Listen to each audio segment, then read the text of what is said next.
Presenting Stuck, Danette's Delusion. For almost 3 years, Danette and Wes were stuck inside the same pattern without ever naming it.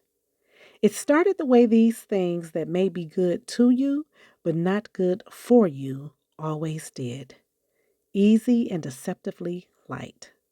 The first time they touched, it felt less like discovery and more like recognition, as if their bodies had already agreed to something their mouths hadn't caught up to yet.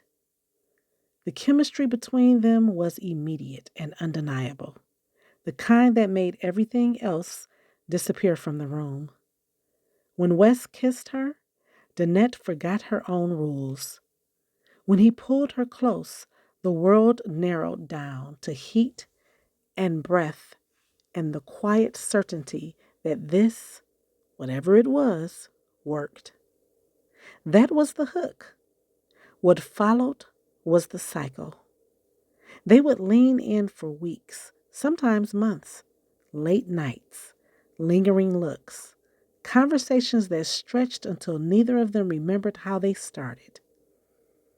Wes talked about his day, his frustrations, his dreams, everything except where they were headed. Sometimes Danette interrupted the sequence with a question. "Why do we never talk about us?" Danette asked, staring in his eyes. Wes went still. He didn't become defensive, just quiet. "We're good right now, aren't we?" he said, carefully. That answer came in different forms, but it always meant the same thing: satisfied, not content. Danette would pull away then. Every time she meant it. She'd stop answering texts, mute his name, pour herself into work, friends, routines that reminded her she had a life outside of him. Weeks would pass, sometimes months. She'd feel steadier, clearer, almost free. And then Wes would reach out. "Hey, just checking on you." Or worse, his one-word salutation that was comparable to the bat signal. "Yo." One syllable. That was all it took. Once she asked him straight up, "Why do you do this?" "Do what?" "Come back when you feel me slipping away." He looked genuinely confused. "I didn't know you were slipping." Danette laughed inside without humor and thought to herself, that's the problem. They talked about everything else: music, memories from college when they both dated other people, random thoughts that turned into inside jokes. They danced around feelings like they were landmines. No connections, no directions, definitely not love. And yet, the physical pull never faded. Every reunion reignited it.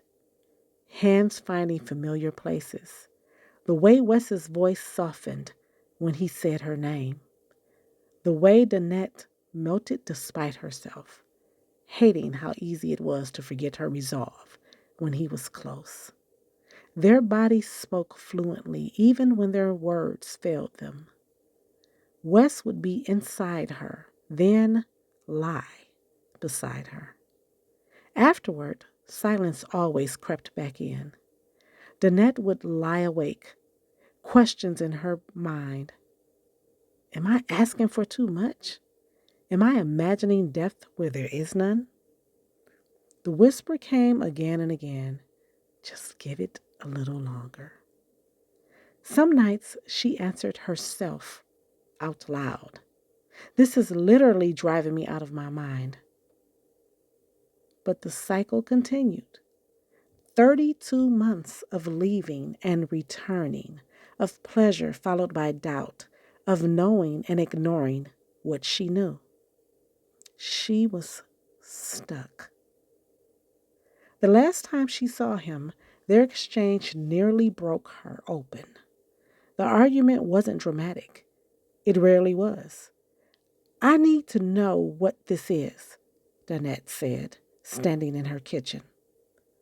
Wes avoided her eyes. Why does it have to be something more? That was the moment. She didn't yell then. She didn't cry. She very calmly said, "That's it.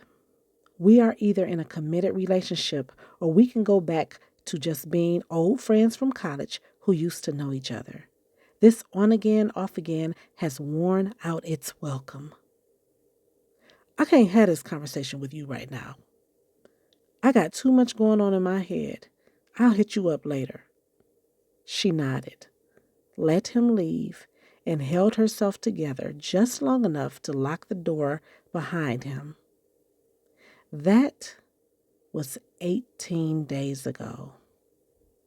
No contact, but all of the frustration. She couldn't go back on her stance with him, but she also couldn't move forward without contact. She was stuck in a space of uneasy anticipation. That's where she found herself on this Friday night at the end of a crazy work week. Danette grabbed her phone, a glass of Merlot, and slid down the wall to the floor as 90s R&B breakup songs poured from her speaker.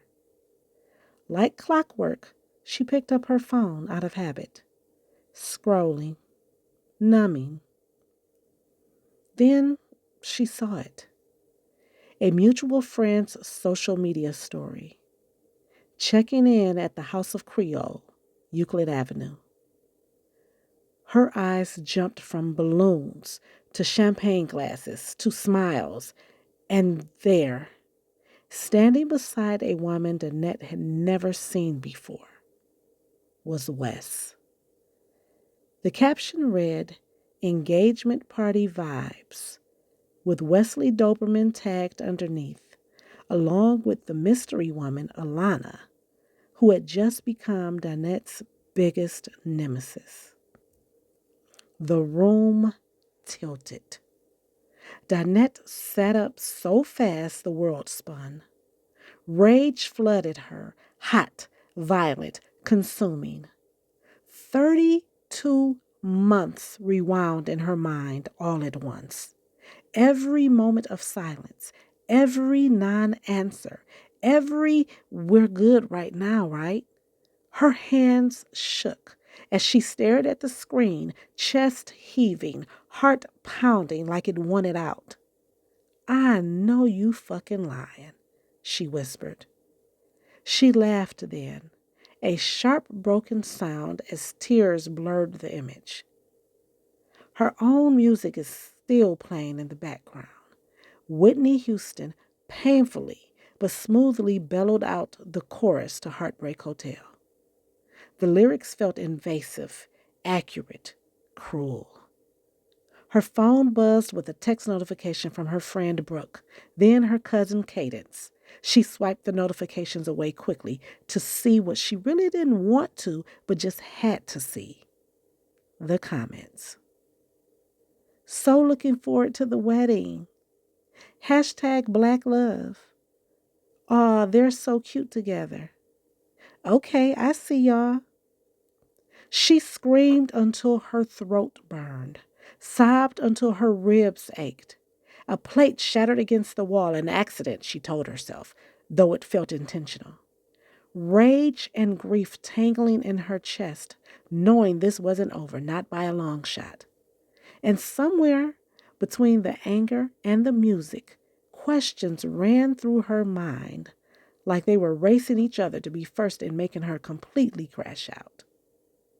How long have they been together? Why couldn't he just tell me?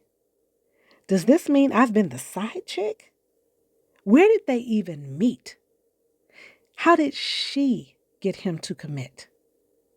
But the question that was stuck at the forefront of her mind for the rest of the night into the early morning was, did Alana know about her?